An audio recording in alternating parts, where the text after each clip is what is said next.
மாணவர்களுக்கு அன்பான காலை வணக்கம். நேற்றைய வகுப்பில் நம்ம இயல் 9 இருக்கக்கூடிய ஒரு மதிப்பெண்களையும் குருவினா 3 பார்த்தோம். இன்றைக்கி அதன் தொடர்ச்சியாக மீதி இருக்கக்கூடிய குருவினாக்களை பார்த்துடலாம். 4வது கேள்வி என்ன கொடுத்துருக்காங்க அப்படின்னம்னா, அன்பும் அறனும் உடைத்தாயின் இல்வாழ்க்கை பண்பும் பயனும் அது இக்குறளில் பயின்று வந்துள்ள அணியின் இலக்கணம் யாது அப்படின்னு கேட்டிருக்கிறாங்க. இதுக்கு முதல்ல நீ எப்படி பதில் எழுதுற அப்படின்னா, அணி என்ன அணி பயின்று வந்துள்ளது அப்படிங்கிறத முதல்ல நீ சொல்லிடணும். 3 இதாக பிரித்து எழுதுங்க.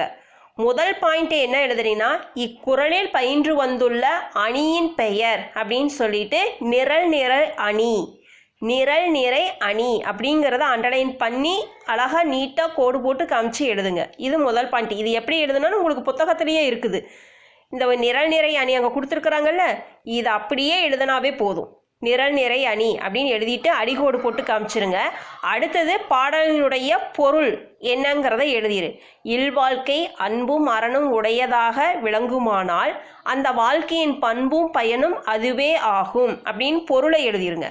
அடுத்தது தலைப்பு என்னன்னா, அணி பொருத்தம். அணி பொருத்தத்தில் இக்குறளில் அன்பும் அறனும் என்ற சொற்களை வரிசையாக நிறுத்தி பண்பும் பயனும் என்ற சொற்களை முறைப்பட கூறியுள்ளமையால் இது நிரல் நிறை அணி ஆகும் அப்படின்னு வரிசையாக எழுதிருங்க.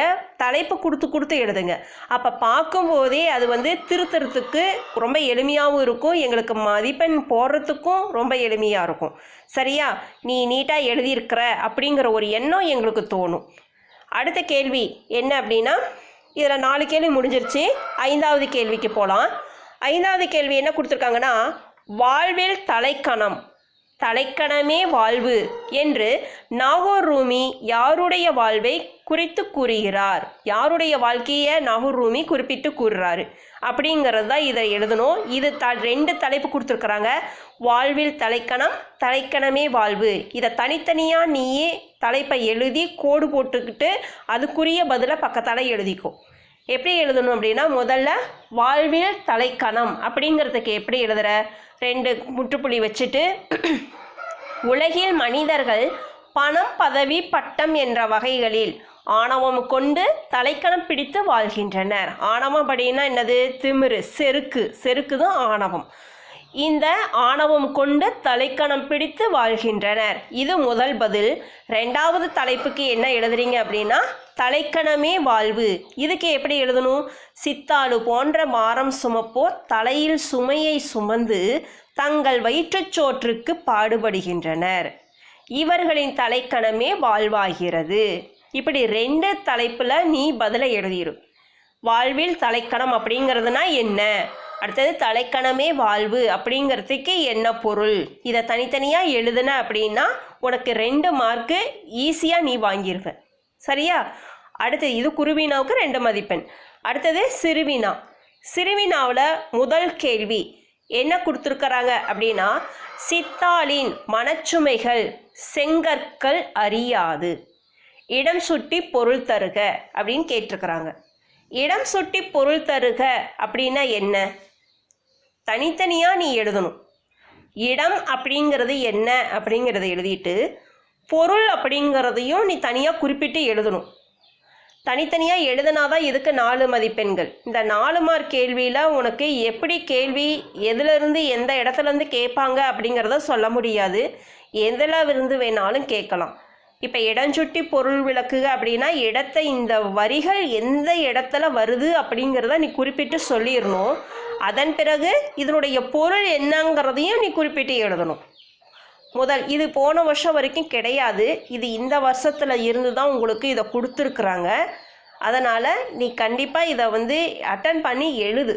சரியா? சித்தாளின் மனச்சுமைகள் செங்கற்கள் அறியாது இடம் அப்படின்னு போட்டுட்டு எப்படி எழுதணும்? சித்தாளு என்னும் கவிதையில் நாகூர் ரூமி அவர்கள் எழுதிய கவிதையில் இடம்பெற்றுள்ளது. இப்படி எழுதலாம். அல்லது நீ இன்னும் எளிமையாக எழுதணும். எப்படி எழுதலாம் அப்படின்னா, நாகூர் ரூமியின் கவிதை படைப்புகளுள் ஒன்றான சித்தாளு கவிதையில் இவ்வரிகள் இடம்பெற்றுள்ளது. இது கொஞ்சம் ஈஸியாக இருக்கும். இப்போ நான் சொன்னது, கடைசியாக சொன்னது. அடுத்தது விளக்கம் அல்லது பொருள் அப்படின்னு எழுதிக்கும். போட்டுட்டு அடிகோடு போட்டு காமிச்சிரு. கட்டடம் கட்டுவதற்கு தேவையான கட்டுமான பொருட்களை சித்தாளுகள் சுமக்கிறார்கள். அது கட்டடத்தின் மேல்தளமானாலும் சரி, கீழ்த்தளமானாலும் சரி.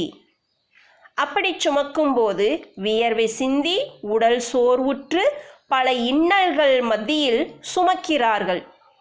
அப்படி உழைக்கும் சித்தாளுகளின் மனச்சுமையை உணர்வற்ற உயிரற்ற செங்கற்கள் அறியப் போவது இல்லை என்று கவிஞர் அழகாக விளக்கியுள்ளார்.